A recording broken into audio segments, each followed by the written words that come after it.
নমস্কার। কবিতা পাঠ করব। গৌতম দাসের কবিতা।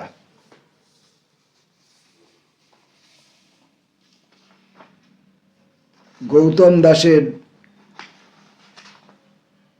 আশ্চর্য চাদর এই নামের একটি কবিতার বই ছিল, যে বইটি 1994 সালে প্রকাশিত হয়েছিল। সেখানে অনেকগুলি চাদর আছে, অনেকগুলি আশ্চর্য চাদর আছে। তো অতগুলি আশ্চর্য চাদর একসঙ্গে নেবার মতো ঠান্ডা এখনো পড়েনি। আমরা কয়েকটি চাদর দেখি, আমরা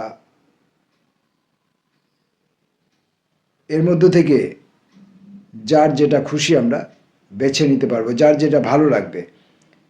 আমার তো চাদরগুলি ভালো লেগেছে। আমি পড়ছি, কয়েকটি চাদর পড়ব, অর্থাৎ কয়েকটি কবিতা পড়ব। 1 নম্বর। জড়িয়ে নেওয়ার আগে আমার চাদর আমি ছুঁড়ে দিয়েছি হাওয়ায়। আপামর মানুষের ঊর্ধ্বে ওই চাদরের অভিমানে চাদর আকাশ হয়ে আছে, নক্ষত্র খচিত। বুঝতে পারলেন তো চাদরটি কেমন, তার বিরাটত্ব এবং তার নক্ষত্র খচিত তার ঐশ্বর্য। 2 নম্বর চাদর।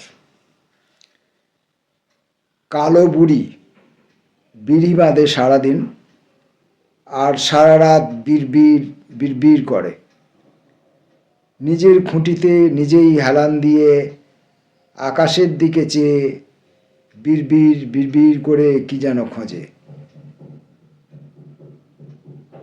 তার চোখ চুমকিতে পড়তেই চুমকি চাঁদ হয়ে ওঠে প্রতি রাতে।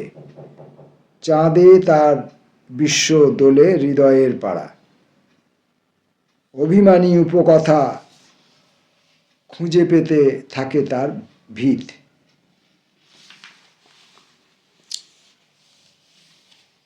যার যেমন চাদর। 3 নম্বর চাদর। তোমার আশ্রয়ে এই গ্রহ ঘূর্ণি, এই গ্রহের আশ্রয়ে আমি এক, এবং আপামর জিহ্বার চুম্বন। আর আমার আশ্রয় সূচিত হয়েছে তোমার অবাক বর্ণমালা যোগে, তোমার প্রবৃত্তি তাড়নায়। 4 নম্বর আশ্রয়। যেভাবে সন্দেহ শুরু হয় ঠিক সেইভাবে শুরু ধূলিকণা। ঈশান নৈঋত অগ্নি মুহূর্তের কোণ জেগে উঠেছে অধিক সেই ক্ষুধা, অধিক অধিক সেই ক্ষুধা। বাবা খাবো, মা খাবো মন্ত্রে কম্পিত। রূপচক্ষু ভেদের কলঙ্ক মোচনের মধ্য দিয়ে লৌকিক তন্তুজ ছিঁড়ে বিকশিত করেছে পতঙ্গ ও কুসুমের মর্মপ্রবাহের আকাশ। 5 নম্বর চাদরটি। চাদরে বসানো চুমকি জুড়ে কখন সূর্য জেগেছে আমি জানি না। সময়কে দিবারাত্রির রং দিয়ে রাঙিয়ে নিয়েছে নরলোক।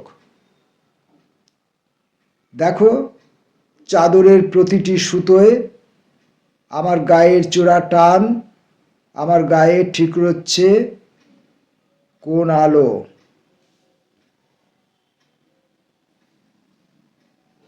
6 নম্বর চাদর। সূর্য তেজ, সূর্যের উজ্জ্বল মাতৃভাষা। সূর্যপ্রকাশের এত দ্বার, এত বাহুবন্ধনের জড়ি আমি এড়াবো কি করে? বাহুবন্ধনী আমার উৎসকল মাতৃভাষা, পদ্মাপাড়ে জল, জলের মাতৃভাষা কলকল্লোলে জাগে। আমরা 10টা চাদর আজকে দেখে নেব। 7 নম্বর চাদরটি, চাদরের অভিমান। চাদর হাওয়ার কাছে ক্রমশ প্রকাশ করে, তাই হাওয়ার প্রহার শরীর নেমেছে। মুহূর্ত মারের দাগ, আবার সমস্ত অঙ্গে ফুটছে ক্ষয়ী হয়ে। 8 নম্বর চাদর, মায়ের দুধের এই দেহ, এই দেহে আমার ঠাকুরের অবগাহন, হৃদি পদ্মাসনে তার ঠাঁই। প্রহর সুন্দর খই দুধের বাটিতে ভিজিয়ে দিই। আমার পূজন তাঁর নিত্য খাদ্যরূপ, তাঁর জাগরণ ভূমি। চাদর সংখ্যা 9। মাতৃ সুষমার প্রবন্ধ মারুলি এই দেশ। কি দিন কি রাত্রি দৃষ্টিদার, মাথার আকাশ আর মাটির বাস্তব ছুঁয়ে আছে।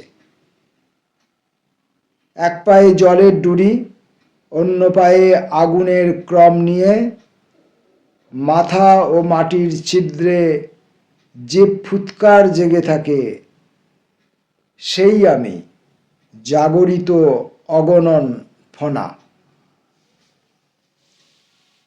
শেষ চাদরটি পরব, আজকের মতো শেষ চাদর। অনেক চাদর আছে, অত চাদর একসঙ্গে দেখা যাবে না। 10 নম্বর চাদর, দুহাতে জড়িয়ে ধরে কেঁদে উঠেছিল যার শুরু, তাকে চিনি মধ্যাকর্ষণের মতো, নিরক্ষর মায়ের মতো টিপসইয়ে।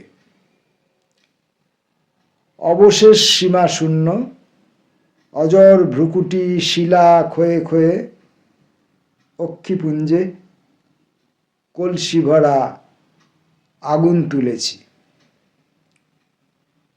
আগুনের মতো তাকে মাখি, আগুনের মতো তাকে গাই, স্বর দিবাবসানহীন।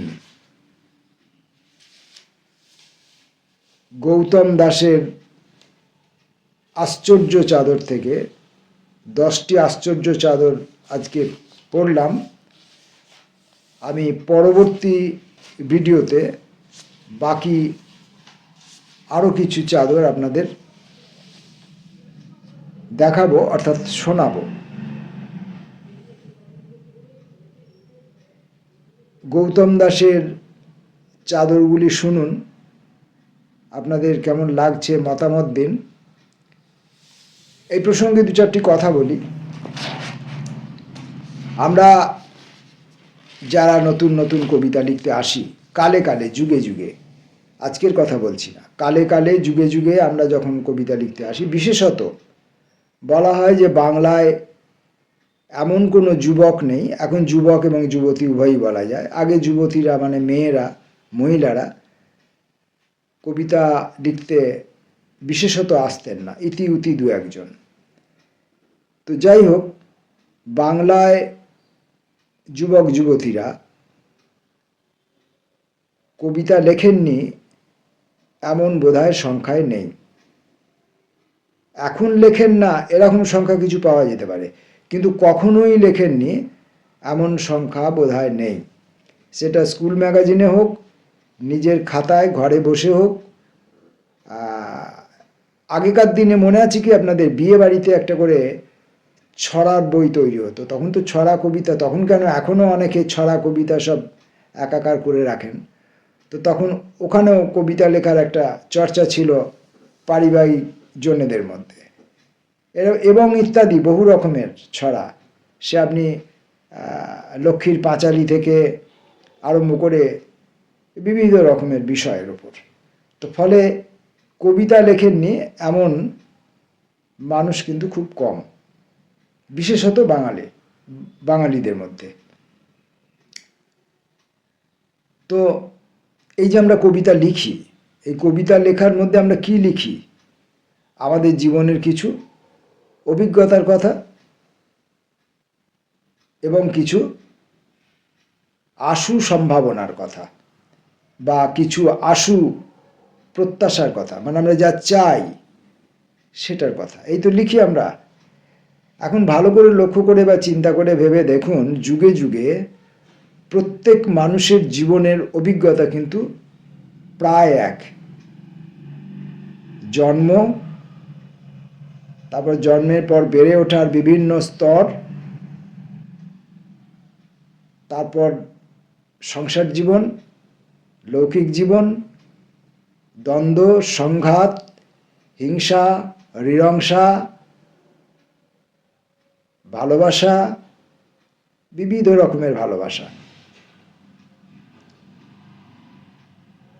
এবং আধুনিক কালের কিছু কিছু বিষয় এর সঙ্গে যুক্ত হয়। আর আমাদের কল্পিত কিছু মিথ, পুরাণ কাহিনী, এইসবকে আমরা ভেঙে ভেঙে ভেঙে ভেঙে নিজের মতো করে মূর্তি তৈরি করতে প্রয়াস পাই। এই তো আমাদের কবিতা লেখার মাল মশলা, এই তো আমাদের অভিজ্ঞতা। ফলে যখনই এই 1000 বছর ধরে আমরা যখনই কবিতা লিখতে আসি না কেন, আমাদের কবিতা লেখার কন্টেন্ট কিন্তু এই মুখ্যত প্রেম। তারপর দেশ, প্রকৃতি, বিদ্বেষ, জয় পরাজয়, লাভ ক্ষতি, যন্ত্রণা, বিরহ ওই আপনার প্রেমের মধ্যেই পড়ে যায়। নিবেদন, সেও খানিকটা প্রেমের মধ্যে পড়ে আর খানিকটা আমাদের কল্পিত ঈশ্বর সাধনার মধ্যে পড়ে।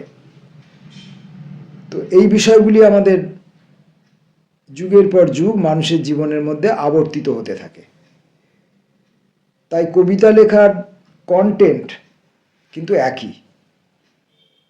কবিতাটা কেমন করে লিখব সেইটি কিন্তু প্রত্যেক মানুষের ক্ষেত্রে নতুন নতুন হওয়া উচিত। যদিও আপনারা লক্ষ্য করে দেখবেন, অধিকাংশ কবিতা লেখকদের মধ্যে এই ব্যাপারটা ঘটে না। তাদের মধ্যে প্রেম নিয়ে যে চিন্তাটা এলো, সেই চিন্তাটা উনি লিখে ফেললেন। তোমাকে দূর থেকে দেখেছি, তোমাকে যখন দেখছিলাম মনে হচ্ছিল তুমি আমারই, মনে হচ্ছিল আমি তোমারই, মনে হচ্ছিল তোমার এবং আমার মাঝখানে কোনো দূরত্ব নেই। তারপর একবার তোমার কাছে যাবার ইচ্ছে জাগলেই, যেতে চাইলেই খানিকটা দৌড়াই, গিয়ে পৌঁছাই, গিয়ে দেখি তুমি নেই, এবং ইত্যাদি। তুমি একদিন ছিলে, আজ তুমি নেই, আমি আছি, চা খাচ্ছি, উঠছি, বসছি, এবং ইত্যাদি।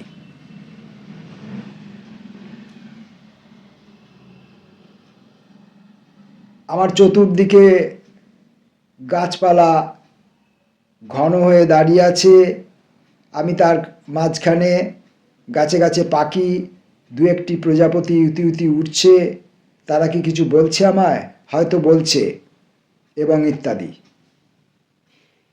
এই সব হচ্ছে আমাদের কবিতার প্রকাশভঙ্গি। তাও যার ভাষায় দখল থাকবে তিনি ঠিক করে এইগুলিকে বিবৃত করতে পারবেন। আমি যেমন এই যে কথাগুলি বলে গেলাম, এগুলি কারুর কবিতার লাইন নয়, বা আমি এগুলো আগে থেকে ভেবে রেখে বলিনি, আমার মুখে এলো, আমি বললাম।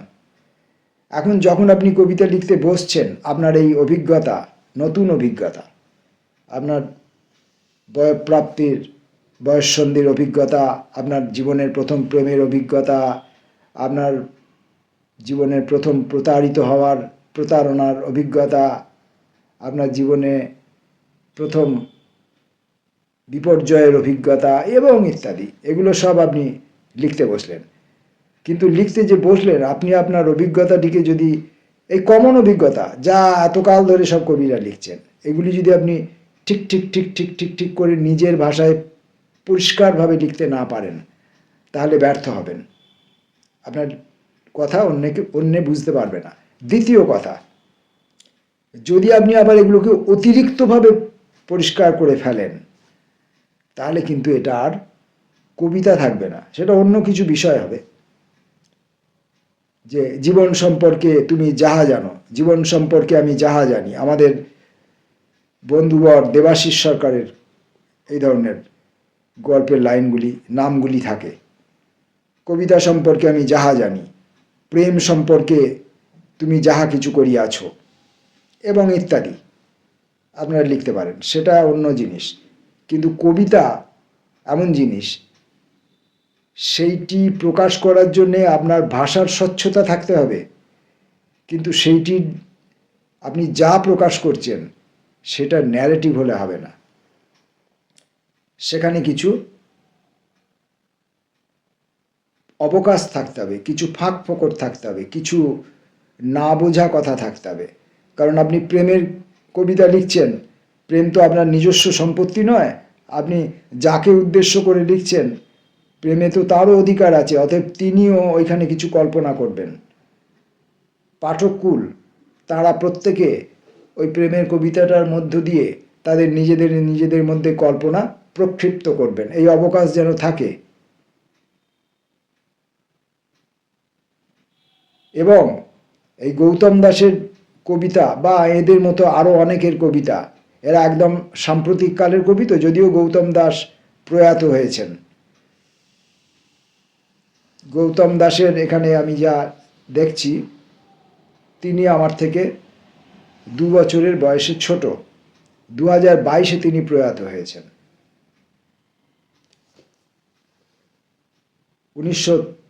2 বছরে কেন, 3 বছরে তিনি আমার থেকে ছোট।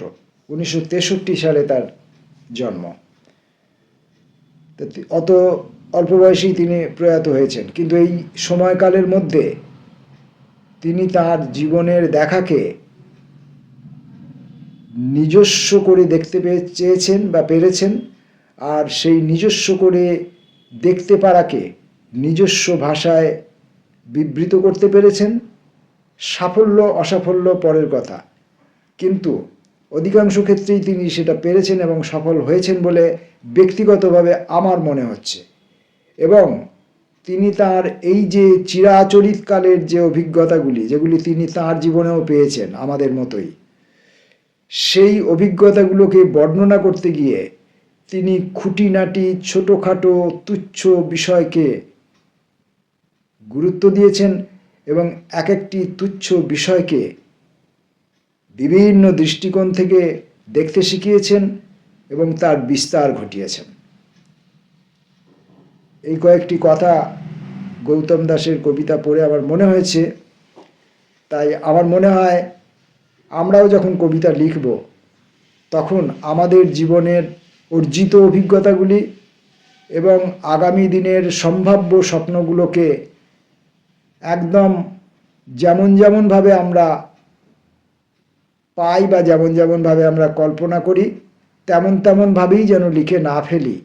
সেখানে যেন প্রকাশ করার আগে আমরা যেন ভেবে নিই, আমরা যেন দেখে নিই, আমরা যেন সচেতন থাকি যে আমার এই প্রকাশ, আমার এই ভাষা, আমার এই উপাদানগুলি, যে উপাদানগুলি আমি কবিতা লেখার জন্য ব্যবহার করছি, রান্না করার জন্য যেমন আপনাদের বিভিন্ন রকমের উপকরণ লাগে, শাক সবজি মশলাপাতি এ সমস্ত লাগে, তো কবিতা লেখার জন্য এইসব লাগে।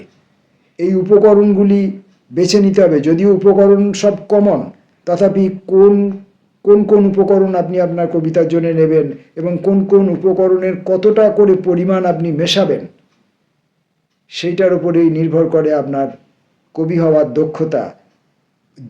যেভাবে একজন প্রকৃত রাঁধুনির রান্না করার দক্ষতা পরিস্ফুট হয়। একই উপকরণ দিয়ে সবাই রান্না করেন, অথচ সবারই রান্না সুস্বাদু হয় না। নমস্কার।